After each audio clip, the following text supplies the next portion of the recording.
Hello నమస్తే welcome to ఇహా TV. Corona కొత్త variant ప్రజల్లో భయాందోళనకు గురిచేస్తుంది. కొత్త వేరియంట్‌కి సంబంధించి లక్షణాలు ఎలా ఉండబోతున్నాయి?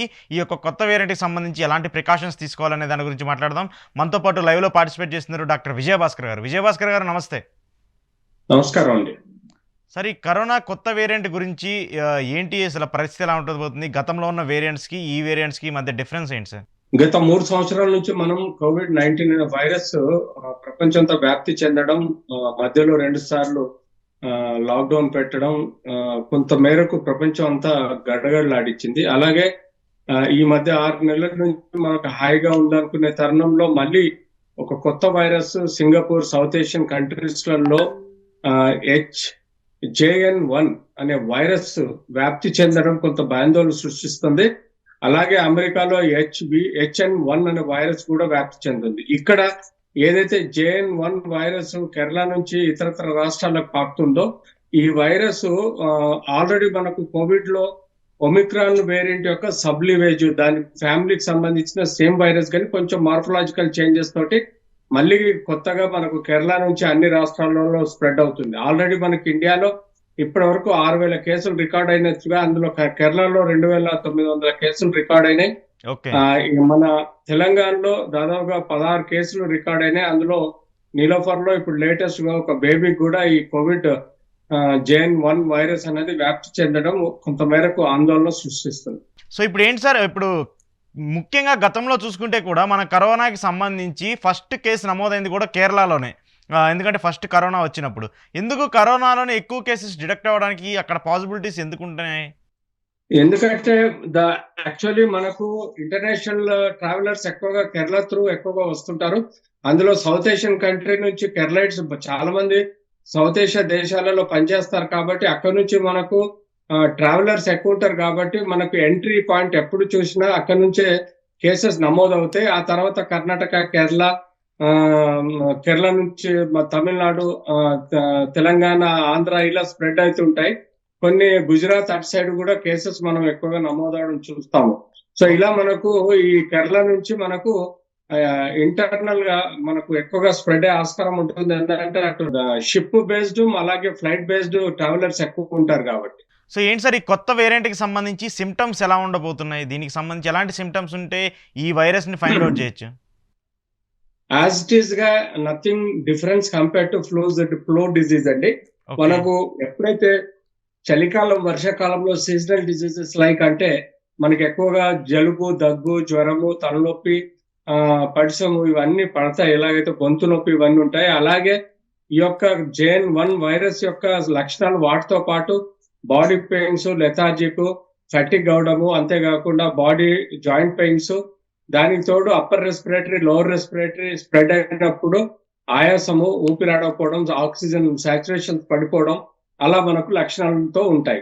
సో ఎలాగైనా ఈ లక్షణాలతో మన కోవిడ్ అన్ని మొదటి నుంచి ఇవే లక్షణాలతో ఉంటాయి కాబట్టి ఇప్పుడు వచ్చిన ధర్మలో ఈ ఇన్ఫెక్షన్ మనకు సేమ్ లక్షణాలుగా ఉండటం కనబడుతుంది. యూజువల్ గా 98% ఇన్ఫెక్షన్ రేట్ మనకు రికవరీ అయ్యే ఆస్కారం ఉంటుంది. 2-3% కేసెస్ మాత్రం చెప్పలేము. వ్యక్తి యొక్క సాంద్రత, వ్యక్తి యొక్క వైరస్ ఎఫెక్ట్, బాడీలో రోగ నిరోధక శక్తి ఎంత బలంగా ఉన్నది, కోమార్బిడ్ డిజీజెస్ ఏమైనా ఉన్నాయా, బీపీ, షుగర్లు కానీ లేకపోతే క్యాన్సర్ కానీ ఇతరత్ర ఇమ్యూనో సప్రెసివ్ డిజీజెస్ ఏమైనా ఉంటే ఈ యొక్క తీవ్రత పెరిగి 2-3% రిస్క్ ఏర్పడే ఆస్కారం కూడా ఉంటుంది. ఓకే. అంటే ఇప్పుడు చాలా మందిలో ఉన్న ఒక అపోహ ఏంటంటే సార్, మేము వ్యాక్సిన్ తీసుకున్నాం, మాకు ఎలాంటి కరోనా రాదు అన్న ఒక అపోహలో ఉన్నారు. అందుకోసమే చాలామంది మాస్క్‌ని కూడా పెట్టుకోలేని పరిస్థితి మనం ఇప్పుడు చూస్తున్నాం ప్రస్తుత రోజుల్లో. సో వ్యాక్సిన్ వేసుకుంటే ఈ కొత్త వైరస్ వచ్చే అవకాశాలు అలాంటివి ఏమైనా ఉంటుంది సార్? వ్యాక్సిన్ అనేది డెఫినెట్లీ మనకు ప్రొటెక్టివ్ ఫెనామినా. కానీ వ్యాక్సిన్ ఎఫికసీ కూడా మనకు ఇంకా 6 months to 1 year వరకే ఉంది. సో ఈ లోపల మనకు అమౌంట్ ఆఫ్ యాంటీబాడీస్ తగ్గే ఆస్కారం ఎక్కువగా ఉంటుంది. సపోజ్ సో ఈ టైంలో మనం తీసుకోవాల్సిన జాగ్రత్తలతో పాటు ఒక యాంటీబాడీ టెస్ట్ చేయించుకొని మన బాడీలో సఫిషియంట్ యాంటీబాడీస్ ఉన్నాయా లేవన్నది చెక్ చేసుకోవడం ఒకటి ఇంపార్టెంట్. రెండోది వీలైతే ఒక సింగిల్ డోస్ వ్యాక్సిన్ వేసుకుంటే కూడా ప్రొటెక్షన్ అట్లా వస్తుంది. లేకపోతే న్యాచురల్ ఇమ్యూనిటీ ద్వారా కూడా మనకి యాంటీబాడీస్ బాడీలో ఉన్నాయా లేదా అనేది చెక్ చేసుకోవాలి. ఇలా మనం వ్యాక్సిన్ వేసుకున్నంత మాత్రాన అంతా బాగుంటుందని అనుకోవద్దు. దానికి సంబంధించిన ఇమ్యూనిటీ పవర్ బాగుందా లేదా అని చెక్ చేసుకుంటూ దాని విధంగా మనం జాగ్రత్త పడాలి. Mask, face shield, physical distance, sanitization లాంటి 4 జాగ్రత్తలు తీసుకుంటూ పాజిటివ్ అయితే కంపల్సరీ ఐసోలేషన్ లో ఉండాలి. బేసిక్ మెడిసిన్స్ ఏవైతే ఉంటాయో ఫిజిషియన్, పల్మనాలజిస్ట్, పెడియాట్రిక్ ద్వారా ట్రీట్మెంట్ తీసుకుంటూ ఐసోలేషన్ అయ్యి జాగ్రత్తగా ఉండాల్సిన అవసరం ఉంది. అంటే ఇప్పుడు గతంలో చేసినటువంటి ఏవైతే కోవిడ్ టెస్టులు ఉన్నాయో, సో ఇప్పుడు అవే టెస్టులు చేయించుకోవాలి సార్? దీనికి సెపరేట్‌గా మళ్ళీ ఏదైనా కొత్త టెస్టులు చేయించుకోవాల్సిన పరిస్థితి ఉంటుందా? ఆర్టీపీసీఆర్ అనే ఒక టెస్ట్ కన్ఫర్మ్ అవుతుందండి మనకు. హ్మ్. దాంతో పాటు ఆర్టీపీసీఆర్ తో పాటు మనం యాంటీబాడీ టెస్ట్ కూడా చేసుకోవచ్చు. హ్మ్. సో ఈ విధంగా మనం రెండు ఆస్పెక్ట్ లో మనకు ఇన్ఫెక్షన్ వచ్చిందా లేదా తెలుసుకోవడానికి వీలవుతుంది. హ్మ్. దాంతో పాటు ఈ ఫ్లూ సిమ్టమ్స్, జలుబు, దగ్గు వలన కూడా ఏమైనా బ్యాక్టీరియల్ ఇన్ఫెక్షన్ ఉందా తెలుసుకోవడానికి కూడా ప్లేన్ సిబిపి రక్త పరీక్ష చేసుకోవాలి. హ్మ్. అందులో ఈస్నోఫిల్ కౌంట్ ఎలా ఉంది, లేకపోతే మనకు లింఫోసైట్స్ ఎలా ఉన్నాయి, లేకపోతే న్యూట్రోఫిల్స్ ఏ లెవెల్లో ఉన్నాయని చూసుకోవాలి. దానికి తోడు మన బాడీలో సిఆర్పి లెవెల్స్, ఈఎస్ఆర్ లెవెల్స్ ఎట్లా ఉన్నాయి చూసుకోవాలి. అంతేకాకుండా మన బాడీలో ఐల్స్ చూసుకోవాలి. అంతేకాకుండా అవసరం ఉంటే ఆయాసం ఇట్లా వస్తే తప్పనిసరి పరిస్థితుల్లో సిటీ స్కాన్ చేసుకొని మనం ఈ డిసీజ్ యొక్క గ్రేడింగ్ ఆర్ స్కోరింగ్ కూడా చూసుకోవాల్సిన అవసరం ఉంది. అంటే ఇప్పుడు చాలా మందికి ప్రస్తుతం ఆధునిక యుగంలో చాలా మంది డయాబెటిక్ సంబంధించి చాలా వ్యాధులతో ఎక్కువగా బాధపడుతున్నారు. సో డయాబెటిక్ పేషెంట్స్‌కి ఇలాంటి వ్యాధి తొందరగా ఇంపాక్ట్ అయ్యే అవకాశం ఉంటుందని చాలా మంది చెప్తున్నారు డాక్టర్లు కూడా. సో దాని గురించి మీరేం చెప్తారు sir? Diabetes, hyper tension, cancer, kidney disease, liver disease, cardiac, brain, ఇతరత్ర ఆర్గాన్స్ ఏవైతే ఆల్రెడీ ఎఫెక్ట్ అయ్యి ఇమ్యూనో సప్రెషన్ లో ఉన్న పేషెంట్స్ ఎవరికైనా ఈ డిసీజ్ రిస్క్ ఉంటుంది. అటాక్ అనేది ఎవరికైనా అవ్వచ్చు, కానీ ఆ తీవ్రత అన్నది డిసీజ్ యొక్క తీవ్రత ఇట్లాంటి రోగాలను బట్టి ఉంటుంది. అంతేగాని ఇలాంటి ఏం రోగాలు లేని వాళ్ళకు యూజువల్ గా న్యాచురల్ గా వాళ్ళకున్న యాంటీబాడీ పవర్, ఇమ్యూనిటీ పవర్ బాగా ఉంటే రికవరీ ఆస్కారం ఉంటుంది. ఓకే. సో ఇప్పుడు కిడ్స్‌కి సంబంధించి ఎలా ఉండబోతుంది సార్? ఎందుకంటే చిన్న పిల్లలు ఇప్పుడు ఎందుకంటే గతంలో లాక్‌డౌన్ పెట్టారు. కొంత ఈ వైరస్‌లని గురించి కొంత ప్రొటెక్ట్ చేసుకునే అవకాశం ఉండేది. కానీ ఇప్పుడు లాక్‌డౌన్స్ కానివ్వండి, దీని గురించి సిట్యుయేషన్ ఎలాంటి పరిస్థితి లేదు. సో ఇలాంటి నేపథ్యంలో స్కూల్స్‌కి వెళ్ళే పిల్లలు కానివ్వండి, ఆఫీసెస్‌కి వెళ్ళే ఎంప్లాయీస్ కానివ్వండి, హాస్పిటల్స్‌లో ఉన్నటువంటి పేషెంట్స్ కానివ్వండి, వీళ్ళు ఎలాంటి జాగ్రత్తలు తీసుకోవాలి? వాళ్ళకి సంబంధించి ఎలాంటి ఇంప్లిమెంటేషన్స్ తీసుకోవాలి సార్? ఎవరైనా ఏజ్ గ్రూప్ అయినా, ఎక్కడ పనిచేసే వాళ్ళైనా మొదట mask, face shield, physical distance, sanitization ఈ 4 టెక్నికల్ ప్రోటోకాల్స్ పాటించాలి.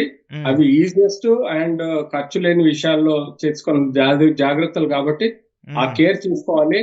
ఆర్టీపీసీఆర్ ఏమాత్రం సస్పిషియస్ అనిపించినా ఆర్టీపీసీఆర్ టెస్ట్ చేసుకొని ఇమ్మీడియట్లీ ఐసోలేషన్ అవ్వాల్సిన అవసరం ఉంది. గవర్నమెంట్ కూడా పబ్లిక్ మాస్ ఎఫెక్ట్ టెస్ట్ చేసి వీళ్ళని ఐసోలేట్ చేసి రెడ్ జోన్ లో పెట్టి వీళ్ళకు సరైన ట్రీట్మెంట్ 14 రోజులు ఇచ్చే విధంగా చూడాలి. ఎప్పుడైతే నెగిటివ్ అవుతారో వాళ్ళని మళ్ళీ కామన్ గా పనిచేసే కామన్ ప్రజల్లో మనం తిప్పడానికి ఆస్కారం ఉంటుంది. అంతేగాని ఏ మాత్రం తొందరపడ్డా పబ్లిక్ మీటింగ్స్ లో పోయినా, క్లోజ్డ్ హాల్లో మీటింగ్స్ లో ఉన్న క్రాస్ ఇన్ఫెక్షన్ పెరిగే ఆస్కారం ఉంటుంది. ఎందుకంటే ఈ వైరస్ ట్రాన్స్మిసిబిలిటీ ఎక్కువగా ఉంది. తద్వారా కూడా మనకు ఇన్ఫెక్షన్ స్ప్రెడ్ అవడమే కాకుండా చిన్నపిల్లలకు కానీ పెద్దవాళ్ళకి కానీ ఇన్ఫెక్షన్ రేట్ పెరిగే ఆస్కారం ఉంటుంది. యూజువల్ గా చిన్నపిల్లల్లో చాలా వ్యాక్సినేషన్ ఉంటుంది కాబట్టి వాళ్ళకి రీసెంట్ వ్యాక్సినేషన్ తో కొంత ప్రొటెక్షన్ ఉంటుంది. అందుకనే మనకు లాస్ట్ కోవిడ్ లో పిల్లలకి ఎక్కువ ఎఫెక్ట్ కాలేదు. వాళ్ళకి ఇప్పటికి కూడా యాంటీబాడీస్ డెవలప్ అయి ఉంటే ప్రొటెక్షన్ ఉంటుంది. కానీ ఏదేమైనా మనకి ఇప్పుడు పిల్లల డోసెస్ వ్యాక్సిన్స్ ఉన్నాయి, వ్యాక్సిన్ వేసుకొని జాగ్రత్తగా ఉంటే బెటర్. సో ఇప్పుడు ఎన్విరాన్మెంట్కి సంబంధించి ఏం చెప్తారు సార్? ఇప్పుడు ప్రజెంట్ ఉన్న ఈ ఏదైతే కూల్ ఎన్విరాన్మెంట్లో ఇది ఈజీగా స్ప్రెడ్ అవుతుంది అని చెప్పేసి కూడా చెప్తూ ఉన్నారు. సో దీనివల్ల ఏదన్నా ఎక్కువగా ఇంపాక్ట్ అయ్యే అవకాశం ఉంటుందా? అబ్సల్యూట్లీ రైట్ అండి. చలికాలము, ఈ వర్షాకాలంకు మధ్యలో సీజనల్ డిసీజెస్ చాలా ఉంటాయి.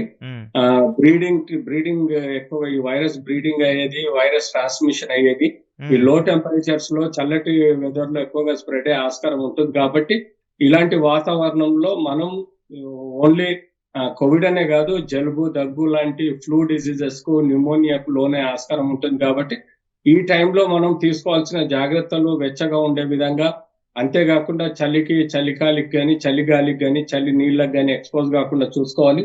వామ్ కాటన్ క్లోత్స్ వేసుకోవాలి, బాడీని వామ్ గా ఉంచుకోవాలి. వీలైనంత వరకు మనము కొంచెం గోరువెచ్చని నీళ్లు తాగడానికి అలవాటు చేసుకోవాలి.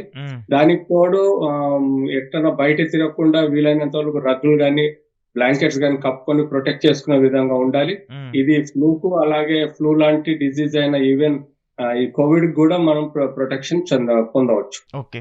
సో కామన్‌గా పబ్లిక్ చాలామంది జనరల్‌గా డైరెక్ట్‌గా మెడికల్ షాప్‌కెళ్ళి డోలో కానివ్వండి, జలుబుకి సంబంధించి కొన్ని కొన్ని మెడిసిన్స్ తీసుకొని డైరెక్ట్‌గా వాళ్ళే సెల్ఫ్ ట్రీట్మెంట్ చేసుకుంటూ ఉంటారు. సో ఇలాంటి వాటిలో సెల్ఫ్ ట్రీట్మెంట్ కరెక్ట్ అంటారా? రాంగ్ అంటారా? అబ్సల్యూట్‌లీ చాలా జాగ్రత్తగా ఉండాలండి. ఎందుకంటే జలుబు, దగ్గు, ఫ్లూ డిసీజ్ నాకు కోల్డ్ అయిందని చెప్పేసి లైట్ తీసుకోవడం కాదు. ఆ continuity of the disease, fever, body pains, headaches, joint pains ఇవన్నీ సివియారిటీ ఉంటే మాత్రం తప్పనిసరి ఆర్‌టిపిసిఆర్ టెస్ట్ గాని, చెస్ట్ ఎక్స్‌రే గాని తీసుకోవాలి. హ్మ్. తద్వారా మనం డిసీజ్ కన్ఫర్మ్ చేసుకోవాలి. నెగ్లెక్ట్ చేయకూడదు. మెడికల్ షాప్‌లో టెంపరరీ మన బిలో పావర్టీ లైన్ ఉన్న పేషెంట్స్ ఎక్కువగా మెడికల్ షాప్ వెళ్లి ఏదో ఒక మాత్ర వేసుకుంటారు. వాళ్ళకి కూడా ప్రొటెక్షన్ ఉంటుంది. ఉండదని కాదు. బాడీలో ఆటోమేటిక్‌గా యాంటీబాడీస్ ప్రొడ్యూస్ అయితాయి కాబట్టి ప్రొటెక్షన్ ఉంటుంది. అని చెప్పి నెగ్లెక్ట్ కూడా చేయొద్దు.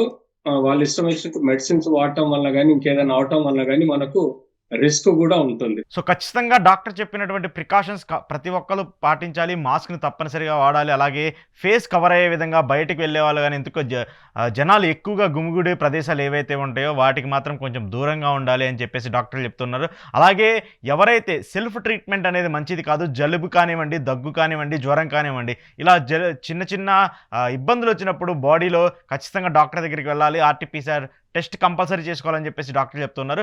ప్రతి ఒక్కరూ మాస్క్ ఖచ్చితంగా ధరించండి. ఈసారి కరోనాని దూరంగా ఉంచాలని చెప్పేసి కూడా ప్రతి ఒక్కరిని ఈహా టీవీ నుంచి కోరుతున్నాం.